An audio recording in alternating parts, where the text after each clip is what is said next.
Hi folks, it's Bill the Mad Korean back, and we're talking about the 1985 Honda CRX Si. Today we're talking about the engine and transmission in the 1985 Honda CRX Si.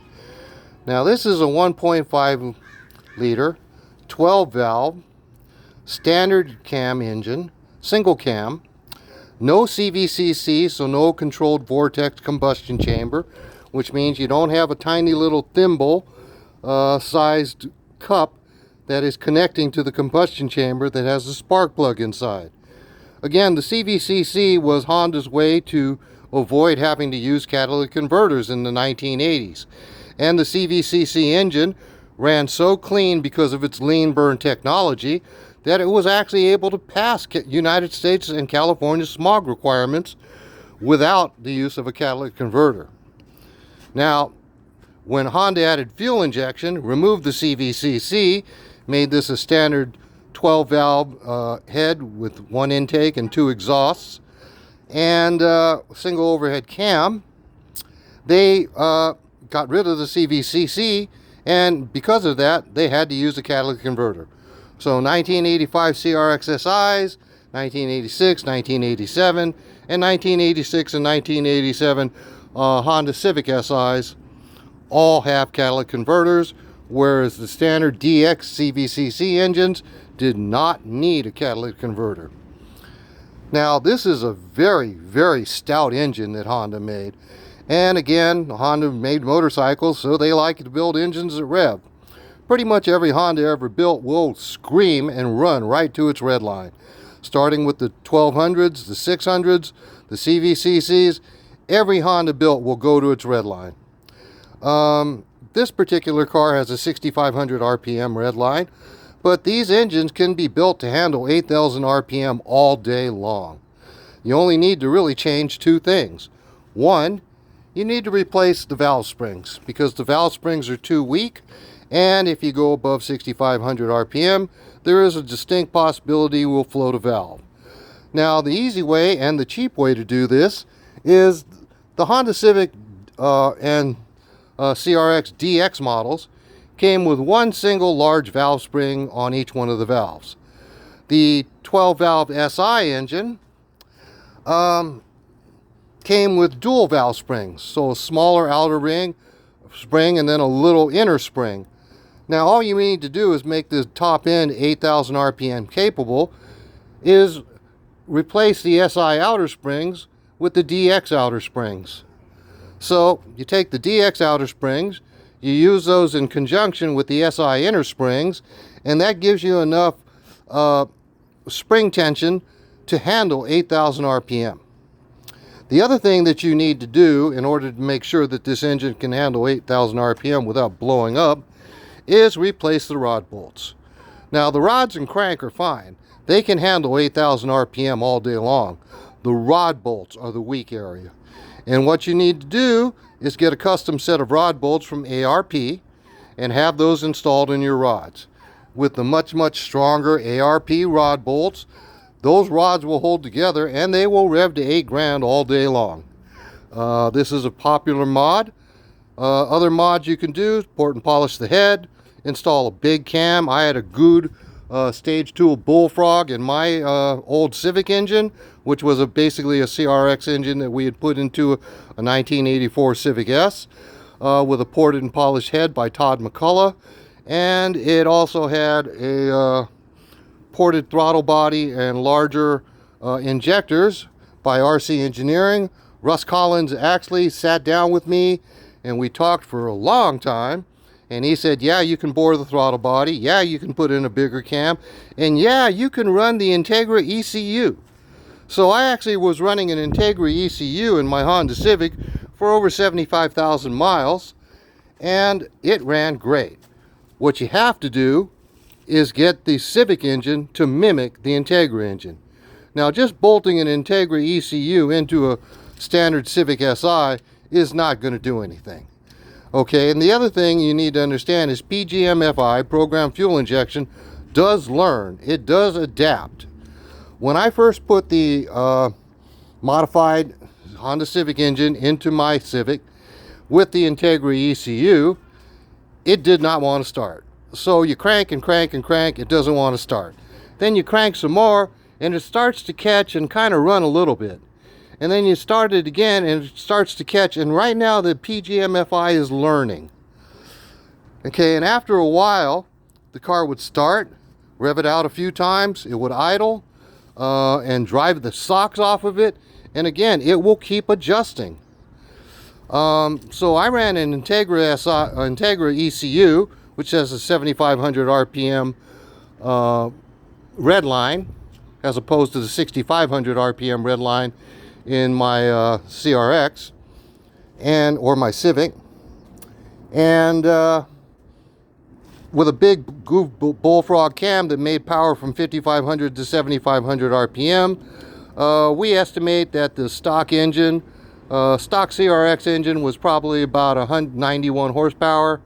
If I'd have swapped in an Integra motor from 1986, 1987, probably would have been about 113. If I could have found a Japanese ZC motor, which came in the early Honda CRXs. Again, Japan gets all the good stuff and we don't. But the early 1.6 ZC 130 horsepower CRX engine in the 1984 Japanese CRX. In Car and Driver, the Japanese car report actually said that the 1984 Honda CRX was quicker 0 to 60 and in a quarter mile than the 1984 Porsche 944. So a little something to think about, and that's the advantage of having an 1,800-pound car. Now, my built Civic engine, we estimate probably put out close to 150 horsepower. That would be at the crank. At the at the wheels, it would probably put out somewhere around 130. But one of the great things about that engine was, number one, it passed California smog. And number two, it would get 30 miles a gallon at 90 to 95 miles an hour.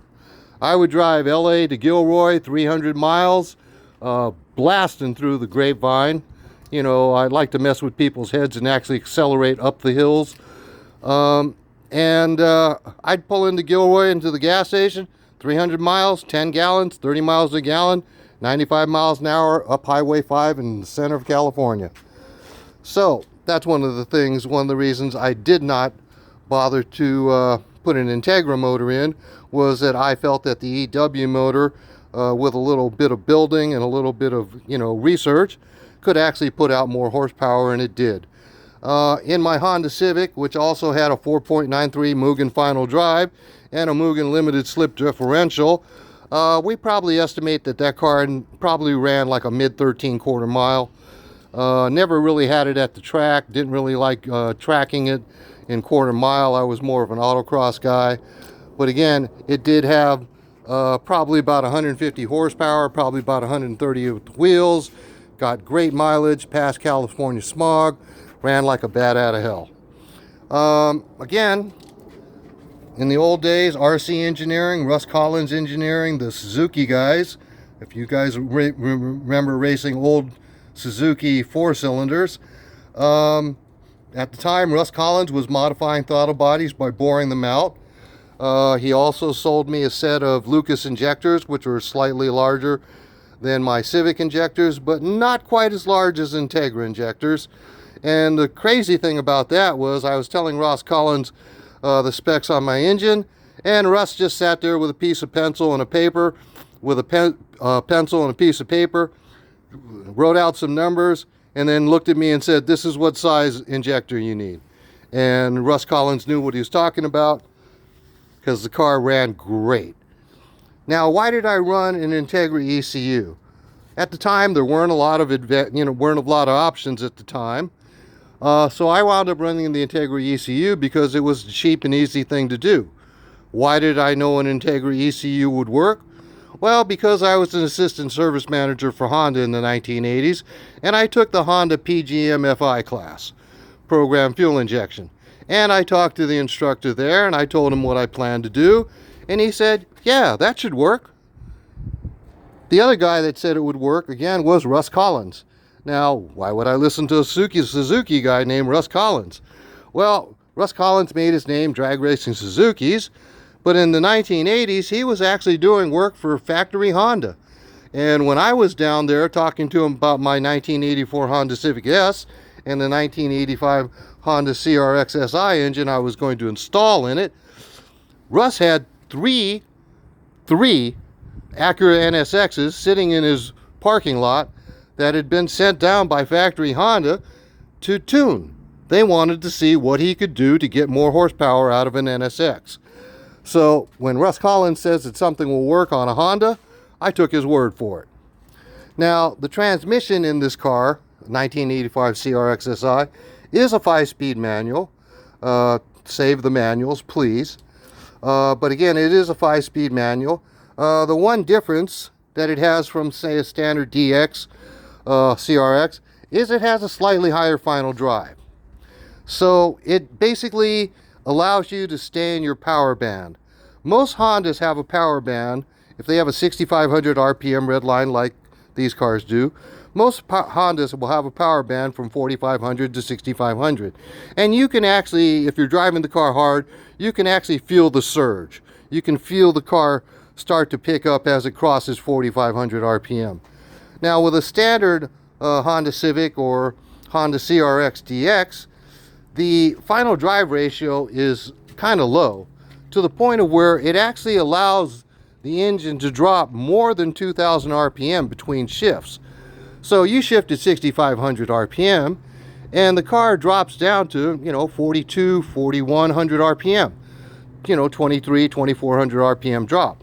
The problem is that drops you right out of your power band. So while you're trying to drive the car and you're shifting and you're trying to go fast, you go from first to second and there's a little bit of a lug or, kind of a lack of power until the engine gets to its 4,500 power, power band. And again, every time you shift, there's going to be that little lack of power until your engine gets enough RPM to be in the power band again. Now the CRX SI has a higher final drive ratio, so generally it only drops around 1,900 RPM, maybe 2,000, and it keeps you in your power band all the time. Now another option, of course, is to get the Mugen LS 4.93 final drive, which again, in that case, your RPMs were only going to drop 16 to 1,800 between gears, and you're always going to be in your power band. Now, the Mugen 4.93s are no longer available, but there are people that can still custom make one for you. Let's see. Hondas, again, Hondas are known for their transmissions. The 1985 Honda CRX SI and basically all of the 1984 to 1987 Honda Civics and CRXs all shift great. Okay, they have great transmissions, they shift great, they run well. It's something worth thinking about. Now, one little thing, side note that I mentioned when I was talking about the suspension is this CRX does have Tokiko Aluminas. So again, they are 5-way adjustable for stiffness. Right now, I just have the front set on 1, the rear set on 2 to kind of compensate for the fact that, a stock Honda tends to oversteer kind of badly. So you want to add a little more stiffness to the rear to kind of make it easier to bring the tail around. Another thing that you can do, and this is what we pretty much recommend for anybody that owns a 1984 to 1987 Honda CRX or Civic, is to add a rear sway bar. ADCO makes a decent rear sway bar. Suspension Techniques used to make a rear sway bar. There are guys in the Red Pepper racing community that have taken sway bars off of other cars. I remember somebody took the sway bar off of, I believe it was a 1990s Dodge Caravan and modified that to work on the rear. So again, that's something you might want to think about doing if you intend on driving your Honda Civic or CRX fast, or again, if you intend on autocrossing it or racing it, you really could use a rear sway bar. That's probably the one thing that we would recommend adding almost immediately. Again, this car has a standard air tube. A lot of guys replace those with air intakes, and so that's kind of normal. That was real popular. Another option, instead of replacing the air intake or putting a metal tube on there, is because if you look at the Honda CRX air filter housing. The air filter actually sits here at the top, and then there's this little thing that port that kind of goes out toward the front, so you can suck in air from the front. But what you can do is punch a bunch of holes below the air filter and allow more air into the car, which basically gives you this same kind of effect as changing to a cone type filter or something. You will pick up a few horsepower. Other mods you can do, obviously you could put on a header and a 2-inch exhaust. Headers, you can find used ones on the market. DC used to make headers. Mugen used to make headers, and they're kind of hard to find. Kirk Racing, that also makes roll bars, can make you a brand new header. It will take them a few weeks, again, because they make them as they order them, so your header will be fresh off the presses. They will make one custom for you. You do have the option to either have an O2 sensor installed or not installed. Again, if you have a DX or carbureted motor, you don't really need the O2 sensor, because that's for the EFI, the fuel injection motors. But if you do need a O2 oxygen sensor port, the guys at Kirk Racing can easily put one in for you. So again, this is the 1985 CRX SI engine, 1.5 liter, double overhead cam, 12 valve, fuel injection, throttle body. That's the little fuel filter right there. Again, great little engine. Can be modded to basically make over 150 horsepower. I know some race engines are making over 180 out of this little 1.5 liter engine. Again, other mods that you can make. One of the problems with this engine is it has a vacuum advanced distributor. And because of the vacuum advanced distributor, it can't be tuned. You can't do anything with the AC ECU, you can't do anything with tuning. But Kevin Sousa, SOUSA, used to make an adapter that allows you to put a newer Generation 4 Honda Civic or CRX DX distributor on and run the same ECU. Okay, and then once you get to an OBD1 ECU instead of an OBD0 ECU like this has, it can be tuned. So that's one of the things you can think about. Other options that people do, some people actually remove the fuel injection entirely and put on a pair of dual 40 Mikunis, or even motorcycle carbs and individual throttle bodies. A lot of guys are modifying motorcycle carbs from large 1 liter or larger motorcycles. There's all kinds of little mods you can do. Again, but the main things are, big cam. These engines love to rev. Port and polish your head, put on a header, and do the two things that are going to make your engine bomb-proof, which is install the ARP rod bolts.